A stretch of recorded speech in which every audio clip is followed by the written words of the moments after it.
went through the craziest protocol to clean clothes and a stroller and some other objects to bring to a gal who just moved out of a shelter into her first apartment, and she has nothing, and what horrible timing for her. So we are donating some of our things, some cleaning products and stuff like that, and we're taking it to her house right now. The whole family is dressed in red, white, and blue today. Look at this. Smash, let me see your shirt. Okay, that's nice. They're on those iPads, they're like zombies. Yeah. So we dropped off everything that was in the back of this car to the lady and had no contact with her, which was good. Are you drinking caffeine? No. I mean, yes. Yes. Yes. I can't share it with you because it's got caffeine in it, baby. So now we have our food in the back of the car, and we didn't have any less contact with the people because they wanted it to be right in our faces the entire time. Was that accurate? Last time we're going to drive-through, that's for sure. Yeah. The next 6 weeks. weeks or whatever. Or Dash, for sure. All right. We didn't want to videotape bringing the things to the girl because she didn't feel good about needing help, even though she was a really young mom. And I thought it was great that she, figured out a way out of the shelter and into an apartment. She was very grateful and excited to receive. So I think it was a good thing to do, and I encourage all you guys to do that as much as you can. I think that there's going to be a lot of people hurting right now, and so we're going to give and help until we can't anymore, and then when we need help, we hope that you guys will help us back. Everybody is stir crazy, and it's funny because I am an introvert, and I don't leave the house that often, except for to take the kids places and do things with them, but I'm still finding it difficult to have to be in the house, even though I actually do. I mean, it really isn't changing a lot for me, but what is different is that the beast is home all the time, and that's difficult for him just because it's a new transition for him. I mean, I feel like a lot of people on here are probably both enjoying their time at home and realizing it's a difficult transition, right? Yeah, it's a difficult transition because I think it takes me out of my routine, and I'm not exactly sure what you're supposed to be doing when you're at home. You're not used to being at home with outside of being on the weekend. It's a weird mental thing to get over. We're trying to make his workspace really good and trying to make sure that he has set hours at home where we all know that he's on the clock and not here. I think it's difficult for the beast too because he really tries to be present when he's here and help me out. I mean, I'm always, not always, I'm not a perfect mom, but I am engaging with the kids a lot, right? Yeah, you do. And doing stuff with them a lot, and so he tries to partake in that, and that's great until it interferes with the stuff that he's supposed to be getting done, and then, then it makes him anxious. So we just have to make sure that we have good boundaries and are maintaining that space. And I think that's a lot of me trying to get mentally over it. Honestly, I don't think a lot of people feel that way. I think probably a lot of people do, actually. I think a lot of people are finding that this is a really good opportunity. It's something that they're able to do, but also is not, it takes some transition. Yeah, I would like to make this work. Yeah, that would be great. I just need to get my space set up, which is a lot. I haven't had a lot of time to do that. I've been meaning to do it at night. But see what he just said? I'm meaning to do that at night. He was just gonna let that go. As a family, we need to make it a priority to give him time to do that. And so, he has to communicate that, and that's difficult for him sometimes to do that, but we're listening. Okay, we're gonna check out what the beast is working on today and his loft. So he's got a small loft area that we're using as an office. And I'm sure he's hard at work. What are you working on? Loft. Never got to use this until now. Yeah. Turns out it works very well. Loft is pretty small space, but Well, we don't have a huge house, so it's necessary to use your space wisely. intelligently, and she took the art room. So I did. Well, I teach the kids there now. That's Yeah. what their school is. that's important, I don't really use the office all that often until now, so it's kind of crazy. How many square feet do you have here? This is 6 foot by 60 square feet, so Like yeah. a cubicle. It's bigger than cubicle. I've even got a nap bed here. Look at this. Is that what you do when you're supposed to be working? Well, Taking it's naps? understood between 8 to 4 that the children are not supposed to bother me. Okay. Just kidding. Somebody needs to tell them that. They don't bother you. They're pretty good about They not are. bothering you. Want to see what else I have in the loft cave? Yeah. Vince Young autograph 2005 championship football. All right. Good job, buddy. Yeah, this stuff doesn't mean anything to her. Warren Moon certified autograph. Warren Buffett? Warren Moon. Whatever. What else you got? Game used. Longhorns football helmet. 2012 Rose Bowl. Okay. Yes. Okay. Kyle Hicks, number 64. Sounds interesting. Real sweat stains. That's disgusting. Real Super Bowl bowling pin. Super Bowl XL14, signed by Carl. Some guy that made the Hall of Fame in 2004. You don't even know who he is. No, I actually don't. I don't want to ever hear you complain about my Domi Chong again. Okay? With your collector's items. What else you got? Oh, this is kind of cool. Risked my life to get this Iraqi flag. The swap meet where you got them got blown up right. the week after. You did, really? Suicide bomber, you know. Did it really? Yeah. Damn. Little soccer scarves. Mm-hmm. Czech Republic. Soccer's a women's sport, though. Did you just say that? Yeah. Barcelona is pretty cool memento. Oh. What? I just realized Oh. that one item that I pulled out of your Puma jacket had to have come from Barcelona. Oh, no. Dude. Uh-huh. That was a weird time. Beast had a girlfriend in Barcelona. That was actually Ibiza, but close enough. Wait, didn't you go to Ibiza when we were dating? Yeah, but that wasn't during the time. Beast. No, trust me, I wasn't. Got my dual screen monitor set up. You really can't see anything because it's supposed to be proprietary work stuff. Oh, okay. I'm gonna send this to your boss and let him know what you're doing right now. That you were playing with a gold hand. My boss may be disappointed because he says I'm supposed to have an office and he'll probably make fun of me. Uh-oh. But to be honest, I like this better. Does he know how expensive the real estate is in this neighborhood? To get another 1,000 square feet is gonna be $400,000 more. You tell him that. Yeah. Or $500,000 more. Right. I like this. I got a good view. Yeah, it's a pretty good view. That's where the kids play with their pool. I need to clean the window. So I like it. And you are beautiful. Already getting started, huh? Already working. She's wearing this white dress thing. She looks like an angel walking across the floor. Okay, you're putting out the cones. You got your hard hat on. You're working. Working.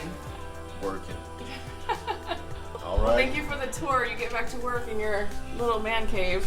Yeah, it's pretty cool. Meanwhile, the kids have the entire house. Our kids basically own Well, that's true. our entire house. Why is their play area larger than your office? You're the one bringing home the bacon. Oh, great. Just ask me for more strawberries. I'll bring them to you, and I'll bring you both strawberries. Don't eat other people's food. Seriously, dude. Don't do that. We need to send this kid over to one of your friends' houses that's always baking food. Yeah, like yeah. Or Hong, he's always grilling. He put a Yeah. slab of bacon on there. We only eat certain vegetables. That's why. What are they exactly? Wait. He told me one time, but I don't remember. He likes cucumbers and carrots. That's right. And a slab of bacon. Yeah. Okay, bye, cutie pie. Bye. Thanks for visiting. The tension's been high, you know. I mean, it's been difficult. I've been sick. I have yet another infection. I'm on infection like 115. Don't mind that. At least it's not coronavirus. That's the world we live in right now, and the only thing we can do is just stay at home and I hate to say this, hope for the best. Stay at home and learn from this experience. Make sure that we all have good savings accounts and that we are, you know, I'm afraid that a lot of folks in the United States have been living pretty high for what we need. And I'm not saying everyone is. I mean, the area I'm from has a lot of food insecurity and homeless issues and not a lot of jobs. The economy is not great there. But where I live now it's not like that, and there's a lot of people living high. Living, I wouldn't say outside of their means, but just like, you know, On the hog. high on the hog, right? There's a lot that we have that we don't necessarily need. I mean, quite a lot. For us, we cut out eating out for a long time. I cook every night. That alone saves us hundreds of dollars a month. A meal of 4 is $60. I mean, eating out is an absolute killer. And not saving is a killer. You know, and we're all guilty of it at sometimes. I'm not saying that nobody has a savings account. I'm just saying that sometimes we get a little bit more confident about our situation than we should be and extend ourselves too much. And then when something like this happens, boy, it hurts. We gotta look out for each other right now. These things hit so hard and so fast, and it's exposed a huge weakness in the Chinese supply chain, that there's going to be big changes when everybody comes back from this. And I think one of those changes is not depending on another person for your well-being, in this case another country. So I think this will be a good thing for America in the future. Be independent. We're going to get off the tick. The Beast here has a background in economics, so he knows a lot more about, you know, the economy than I do. But on my social media, there are a lot of people who are saying, you know, like, democratic socialism is the way to go, and the fact that we're dispersing checks now in our country's time of need, it's proof that it can be done, and I don't agree with that. I agree that sometimes those things need to happen, but I don't agree that that should be something that happens all the time. I think one important thing that I've missed about this is, right, so the Beast here and I both are very numbers focused, we're very hard work focused, we're very, you know, taking opportunities and running with them focused. When I hear people talk about democratic socialism and wanting a lot of free things, and there's a lot of that going on right now, it surprises me. But I think what I've missed is that there's a reason why that trend is happening.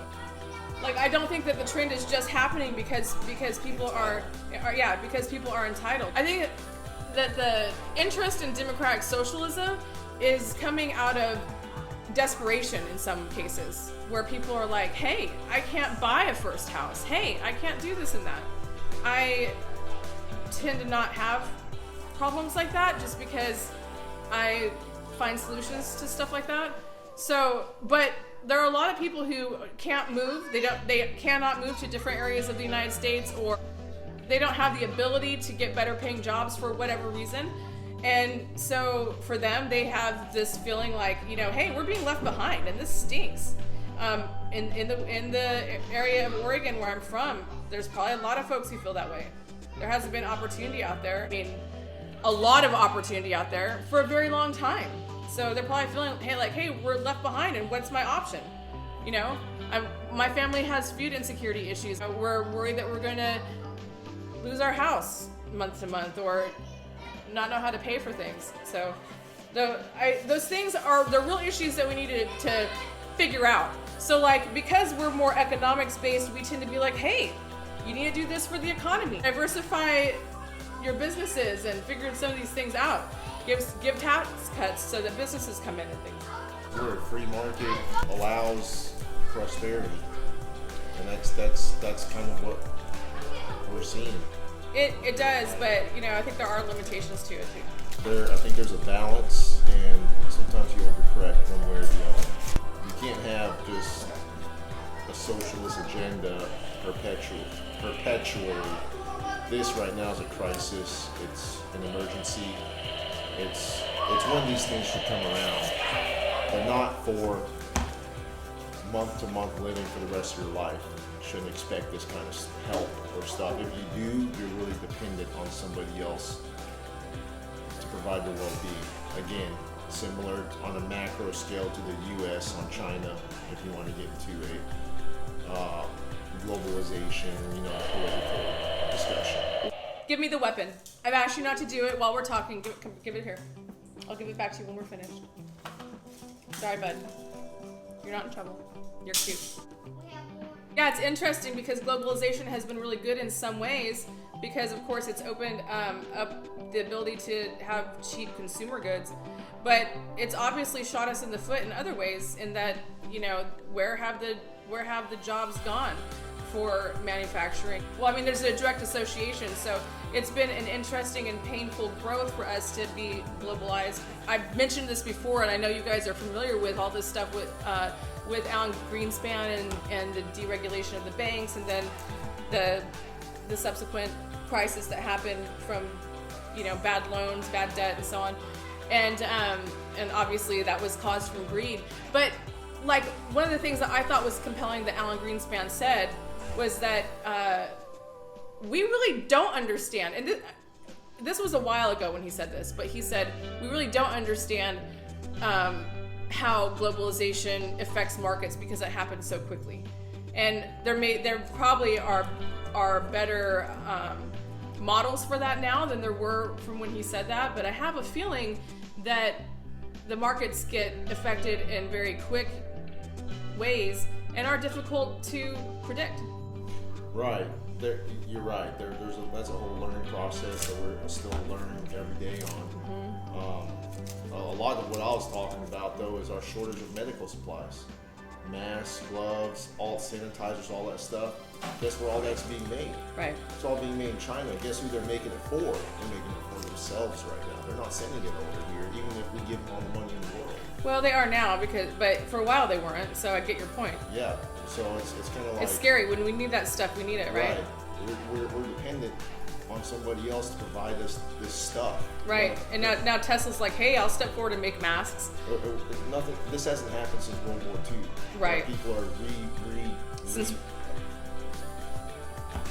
adjusting their factory assembly lines for the greater good of the country. Right, like Rosie Riveter type stuff. Right. It's awesome that this has come together, but it's kind of scary that it's come to this. It is scary, you know, and it's been compelling to me too to see some of the younger people's thoughts on it, and sometimes I scoff at it, and then sometimes I have to go away and like really think about it and think like, well, what exactly is it that they're saying there? I saw some interesting comments saying like, yeah, this is taking us back to the Stone Age, and we have to start over, and it's a positive thing, and I don't believe that, but at the same time, maybe going back a little bit isn't a bad thing. Maybe we've gotten a little bit ahead of ourselves. Well, that's the free market, right?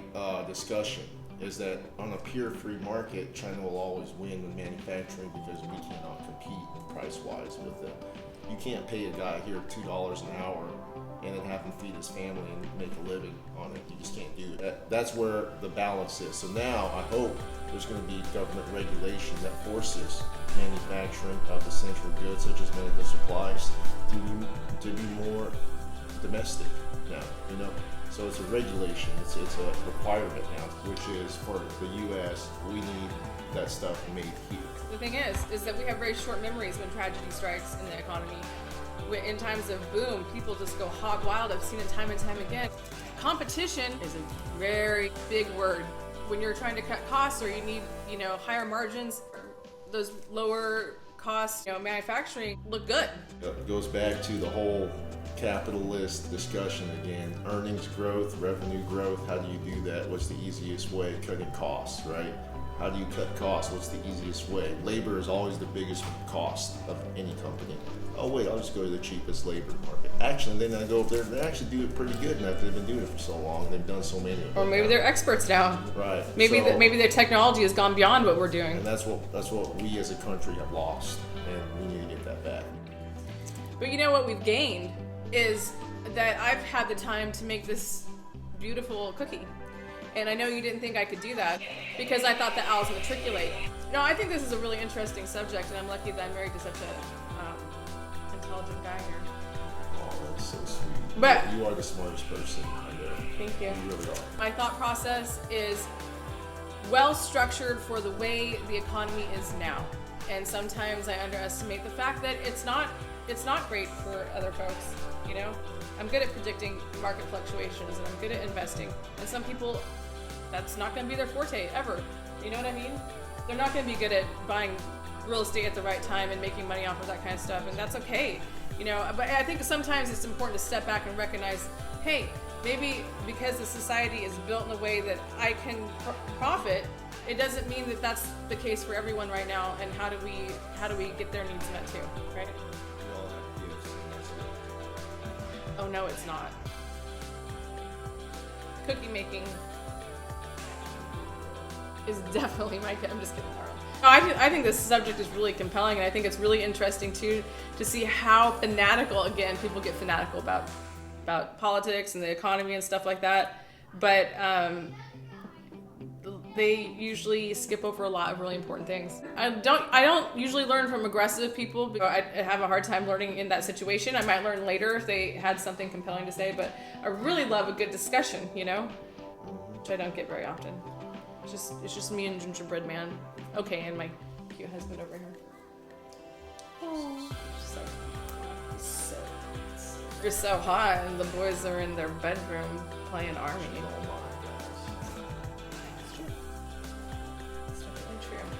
Imperfect, but yours. I suppose that's true also. I don't like politicians, so don't even get me started on that. I really do not. Ask the beast over here. I'm not lying. No, Am I? She's not. This is the way I watch the presidents talking. I don't know what you just said, but I disagree. I disagree. You think she's lying, but that's Disagree. Well, because I think there's a lot of showboating involved in any kind of politics, and that bothers me. You know, they can't be straightforward. You never really know what's going on behind the scenes. So the headline of the article is probably half true or incorrect, and the reason why they even said what was in the headline is completely unknown to everybody, because literally we don't know what the hell's going on because they're not going to tell us. The end. They all have an agenda. They do. Now I got slime. Gooey. Why do we always have slime? Woo! Hey, Oh, guys. it's so cool. It's so cool. Whoa! Okay, let's do it again. You're getting faster, dude. No. Okay.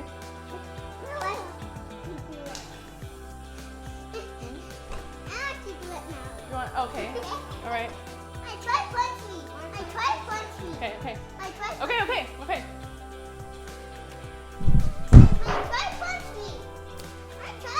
me. Ah! Whoa! Oh my goodness. Yeah, he is. Surprise! What? They were calling you babies? I can see that face. You didn't like that, huh? Yeah, we're not having babies. No, you're not, baby. Hello. Stop it. What happened?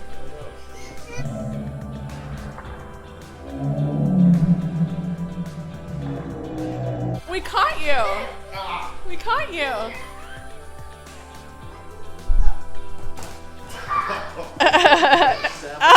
Sabotage? Whoa! Good coaching, super fast. Ready when you are. It's raining outside. Oh, the boys are playing soccer in my home.